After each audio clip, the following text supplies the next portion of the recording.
दिनै आंजों लोगोसे दङ मानगोनां मेडाम एथेना ग्रुप अफ इनस्टिटिउशननि सासे स्टाफ जोंनि बर'आनो बेंगलराव दायो लिड लागासिनो दङ। नोंथांमोना गोबाङानो बिथांजोखौ सिनायो आरो गोबाङानो सिनाया जानो हागौ। बिथांजोआ गावनि इन्ट्रडाक्शनखौ होगोन। बिनि सिगां आं मोनसे इन्ट्रडाक्शनखौबो होनो गोसो जायो। जोंहा बयजोंबो अनसायजाग्रा मानगोनां डियार नाब्ला सारनि बिथाङा बिहामजो। दा आं बिथांजो मेम जोंहाय मोगा मोगि लागोन जे बिथांमोना एथेना ग्रुप अफ इनस्टिटिउशन बेसेबांबा गिदिर नैबे इनस्टिटिउशनाव नट अनलि इन्डियानि बाहेरावबो बिथांमोना एब्रडावबो प्लेसमेन्ट खालामो आरो जाय प्लेसमेन्ट जे कर्सेसफोरखौ बिथांमोना फरायसाफोरनो गथ'फोरनो होयो बैफोर कर्सेसफ्रावहाय प्लेसमेन्टनि थाखाय 100% गेरेन्टि होनानै दिनै नैबे इनस्टिटिउशनखौ रान खालामगासिनो दङ। दा बेफोरबायदि इनस्टिटिउशनाव जोंनि गोबां बर'फोरा स्कप मोनफैयोब्ला गोबां मोजां जायो।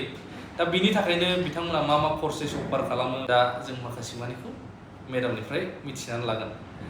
गिबियावनो आंनि चेनेलाव मेडामखौ बरायबाय। दा इन्ट्रडाक्शनखौ मेडामा गावनि इन्ट्रडाक्शनखौ गावनो होगोन आरो। खुलुमबाय, आं निशा दैमारि। आं उदालगुरि डिस्ट्रिक्ट अदला खासिबारि गामिनिफ्राय बेयावहाय एथेना ग्रुप अफ इनस्टिटिउटआव एज ए कोअर्डिनेटर। आङो एज ए बर' आं बुंनो लुबैयो जेसेबां जोंहा युथफोर दङ HS कमप्लिट खालामनानै बा डिग्री कमप्लिट खालामनानै स्कप मोनाखै बिसोरो बेयाव अपरचुनिटि लानो हागोन। बेयावहाय कर्सेस दङ, गोबां कर्सेस दङ, नार्सिं कर्स, Biham, ओमफ्राय हटेल मेनेजमेन्ट कर्सबो दङ। आं सानो जोंहा जेसेबां बर' युथफोर दङ, सेंग्राफोर सिख्लाफोर प्लेसमेन्ट मोनोब्ला अपरचुनिटि मोननानै प्लेसमेन्ट जायोब्ला आइ बि भेरि थेंकफुल। दा बेयाव as a employer Athena group of इनस्टिटिउशनाव माखासे कर्सेस दङ बेयाव जायफोरा युथफोरा बा पेरेन्टसफोरा मोजां लामाखौ सेलेक्ट खालामनो हायाखै। दा बेयाव गोबां कर्सेस दङ जेराव बेखौ चुज खालामनानै गोबां जब अपरचुनिटि मोनगोन। 100% जब प्लेसमेन्ट मोनगोन। नट अनलि इन्डिया, एब्रडावबो जोंहा जब प्लेसमेन्ट होगोन 100%। स' बेयाव गोबां कर्सेस दङ, आं बेखौ फोरमायना होनि। दा जोंहा कर्सेसआ जाबाय नार्सिङाव दङ GNM 3 years course, BSc 4 years course, post BSc 2 years, MSc 2 years। थ' गोबाङानो बे नार्सिं लाइनखौ लानो हागोन जायफोरा ओरैनो गोलैना दङ। मेम बियो मेल फिमेल बथ नामा? बोथ मेल एन्ड फिमेल, सेंग्राफोर सिख्लाफोर। दाहाय दङ जोंहा बेयाव फार्मासि कर्स, फार्मासियाव दङ D pharmacy and B pharmacy. आरो मेनेजमेन्ट दङ, मेनेजमेन्टआव दङ BA in Psychology and Tourism, BBA in Applied Arts or Graphic Designs, PG Diploma in Business Administration। आरो दङ मोनसे हटेल मेनेजमेन्ट, दैट इज भिभ'खौबो जों बेयाव कर्स होदों जायफोरा डाइरेक्ट एब्रडाव प्लेसमेन्ट मोनगोन आफ्टार 3 years बेयाव कर्सखौ कमप्लिट खालामनानै। दा बेयो भिभ'आव मोनसे बहुत इन्टारेस्टिं फेक्ट दङ, माने जायफोरा बेयाव एडमिसन लागोन भिभ'आव अनलि जों इन्ट्रडाक्शनखौ जोंहा केम्पासाव बिसोरहा क्लासेस जागोन। बिनि उनाव जोङो इन्डास्ट्रियेलावनो डाइरेक्टलि थिनहरनानै बिसोरखौ फोरोंनाय जागोन। फर्स्ट इयाराव मोनगोन डिप्ल'मा, सेकेन्ड इयाराव मोनगोन एडभान्स डिप्ल'मा आरो थार्ड इयाराव जागोन बेचलर डिग्री। स' नोंथांमोना जुदि इन्टारेस्टेडब्ला बे अपरचुनिटिखौ लानो हागोन। आं एज ए एमप्लयार बेयाव मावबाय थानायावनो। स' ग्रेब इयर अपरचुनिटि। ओमफ्राय मेम बे अपरचुनिटिखौ मोननोब्ला बेसेबांसो हायार स्टाडिस बेसेबां पास जानायफ्रा लानो हागोन अपरचुनिटिखौ आरो पार्सेन्टेजनि खोथा फैगोन नामा? बे गोबां कर्सेसआव पार्सेन्टनि खोथा गैया। किसुमानाव भिभ'आवथ' पार्सेन्ट नांलायलाया, जास्ट HS पास खालामनानै बेखौ एडमिसन लानो हागोन। दा बेयावहाय जोंहा नार्सिङाव दङ GNM, BSc, post BSc, MSc। GNMआव आर्ट्सनि बेकग्राउन्डनिफ्राय फैनो हागोन, बेयाव पार्सेन्टनि खोथा दङ। अब्लाबो जोंनि STफोरा एसे पार्सेन्ट खमबाबो मोनगोन। थ' जुदि आरो इनफरमेसन नांगौब्ला आंखौ कन्टेक्ट खालामनो हागोन बे पार्सेन्टनि माने एलिजिबल नंगौना नङा। ओमफ्राय हटेल मेनेजमेन्ट भिभ'आव पार्सेन्टनि खोथा गैया, जास्ट HS पास जाब्लानो जाबाय। आरो भिभ'आवथ' बिराद मोजां अपरचुनिटि मोनगोन। आफ्टर 3 इयार्सआवनो जों डाइरेक्ट प्लेसमेन्टखौ एब्रडाव होसिगोन बे केम्पासआ बिराद मोजां गिदिर स्टाफफोरा बहुत मोजां आरो मोजांथार बाथ्राया बे जोंनि स्टाफफोराबो स्पेशली फ्रम नर्थ इस्टनिफ्राय गोबां टिचार्सफोरा दङ आरो एस अ बर' आं सासेल' बेयाव स' बेनिखायनो आङो बर' जानानै आंनि स्टुडेन्टसफोरा बा इयुथफोरा जायफोरनो एसे हेल्प नांगौब्ला आंखौ माने कनसाल्ट खालामनो हागोन आं एनि टाइम नोंसोर आंखौ कन्टेक्ट खालामनो हागोन आरो जुदि मर इनफरमेसन नांगौब्ला लकेलावनो जोंहा उदालगुरि डिस्ट्रिक्टआव गलमायाव जोंहा अफिस दङ रिजनेल अफिस बे जाबाय बे एजेन्टनि अफिस नङा बे जोंहा एथेना ग्रुप अफ इन्स्टिटिउसननिनो रिजनेल अफिस नोंसोर वेबसाइटआवबो चेक खालामनो हागोन दा जों नुनो मोनो गोबां मानसिफोरा एजेन्टनि थ्रुयै फैयो जाया एजेन्टखौ बिसोरो नामल' मिथियो बा गामिफोरखौबो मोजां मिथिया लाबोयो दिनफायो गारना गारलाङो दा बेसेबांखिनिखौ आङो लुगैया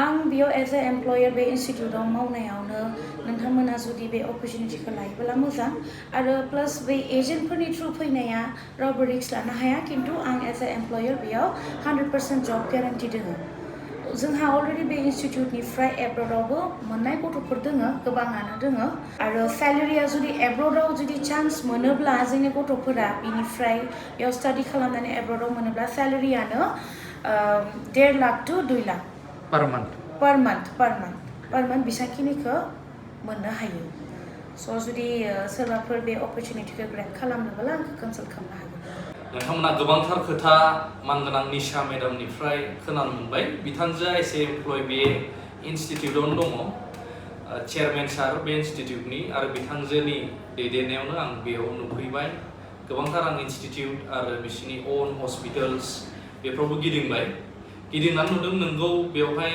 गोबां डिसिप्लिनजों सोलियो आरो आं ट्राइ खालामबावदों दायो बिथांमोननि हस्टेल्सफोरखौ नायनो मानो होनब्ला गोबां डिसिप्लिनजों मेनटेन खालामनाय क्लासफोरा मेल एन्ड फिमेल हौवासाफोर हिन्जावसाफोर ज' जायो आं नायबाय गोबां भिडिअफोरबो आं होखांखाबाय आरो थानायफ्रा सेपारेट आरो हिन्जावसाफोरनि थाखाय गोबां सेफटि बिथांमोना प्रभाइड खालामनायखौ नुनो मोनदों आं बेंगलराव गिदिंफैनानै गोबां खोनानोबो मोनदों माने बावहाय मोजांब्लासो मोजां गाज्रिबा गाज्रि बेफोरबायदि गोबां कन्डिशन सिटि एरिया नालाय जाखायो दा बेवहाय सेफटियाबो बिराद गोनांथार जायो हिन्जावसाफोरनि थाखाय बा हौवासाफोरनि थाखायबो दा बे सेफटिखौहाय फुल सेफटि किसुमाना नंगौबो आं नुबोदों खोनाबोदों जे एजेन्टफोर लाबोयो दय मेमाबो बुंबाय एजेन्टफोर लाबोयो गालाङो नों मा जादों माब्रै दङ बा नोंहा मा लस जादों बा नों माब्रै थानो मोन्दों माने नों मा अपरचुनिटि मोन्दों बेफोर जेबो गैला बिस्रा लाबोनांगौ दोनफैनांगौ बिसिनि खामानिया बेनो दा जिहेतु जोंनि बर'आनो सासे बर'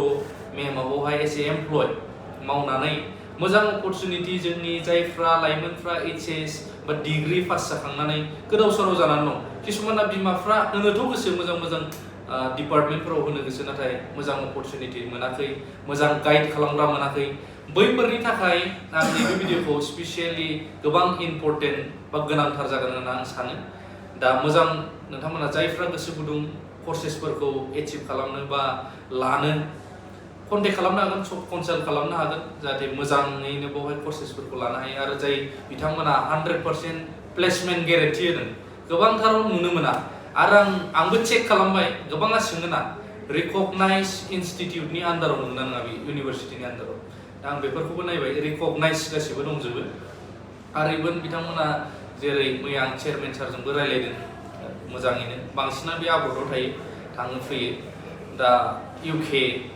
मालयेशिया दुबाइ बेफोरबायदि गोबांथार आब्रडआव बिस्रा गावसिनि मोजां इन्स्टिटिउसन टाइ आप दङ आरो गावसिनि अन दङ दा बेफोरावहाय मोजां प्लेसमेन्ट मोनोब्लाथ' बर' गथ'फोरनि थाखाय जोबोद मोजां ना आरो आंनि नुनायावनो गोबांथार आंथ' जब मावनो बायो नालाय ओमफ्राय होमबाबो आं स्टाडि खालामो जों गोबाङा स्टाडि खालामबाबो मोनगोन दिनैनि दिनावहाय इन्जिनियार्सफोर खालामनाय ग्रेजुवेट जानानै थानाय मास्टार डिग्रिस कमप्लिट खालामनानै थानाय बिराद दंसै गान्दासो होनोबा जों बुजिनांगोन गान्दाया मोननो थान नाथाय बेबायदि मोननो थान नंला आरोना बिराद गोबां दङ जायफ्रा बेखार जेंनायाव गोलैनानै नाथाय आं मोननैसो नैबेफोर जाय डिपार्टमेन्ट बा लाइन बेफोराव नायोब्ला हटेल मेनेजमेन्ट आरो मेडिकेल लाइनाव मालाबाबो बेखार जानानै थानाङा नों माबा मोनसेबाबो मावनानै जानो हायो आरो फार्मासि लाइनफ्रावहाय नों थाङोब्लाथ' मेडिसिननि माने नों गावनो खालामहैनो हायो आरो प्राइभेटफ्रावबो नोङो अपरचुनिटि मोनो गोबां बेबायदि आरोना थ' बेखायनो जायफ्रा गोसो गुदुं नोंथांमोना निस्सय अपरचुनिटिखौ ग्रेब खालामनानै लानो हागोन आरो गोबांथार नांगौ हेफाजाबफोरखौ आं नुनो मोन्दों गोबां बर' स्टुडेन्टफोरबो दंफैसै माखासे माने प्लेसमेन्टबो मोनबाय दा निशा मेमनि थ्रुयैनो बेवहाय अपरचुनिटि मोनफैयोब्ला मोजां प्लेसमेन्ट मोनोब्ला बे जोंनि बर' एमप्लय निशा मेमनि मुलाम्फा बा बेनिफिट जानाय नङा मानो होनब्ला बे बिनि एमप्लयखा बेनिफिटआ जागोन जायफ्रा प्लेसमेन्ट मोनबाय बे गाव गावनि बेनिफिटसो जागोन आरोना बेबायदि दा खायफा हरो गोबांथार स्टुडेन्टफोरखौ नाथाय माब्रै दं माब्रै गैया मोजां नांगौमानि केयारखौ मोननो हाया दा बर' एमप्लयानो दङ आरो गावबो खोथा होबाय मोजां केयार मोनोबा निस्सय प्लेसमेन्ट गेरेन्टिजों गोबां स्टुडेन्टफ्रा स्कप मोननो हागोनखौ आं सानो आरोना थ' भिडिअखौ मोजां मोनदोंब्ला नोंथांमोना शेयार खालामनो हागोन नांगौफोरनो देखायहरनो हागोन बा गामियाव सोरबाफोर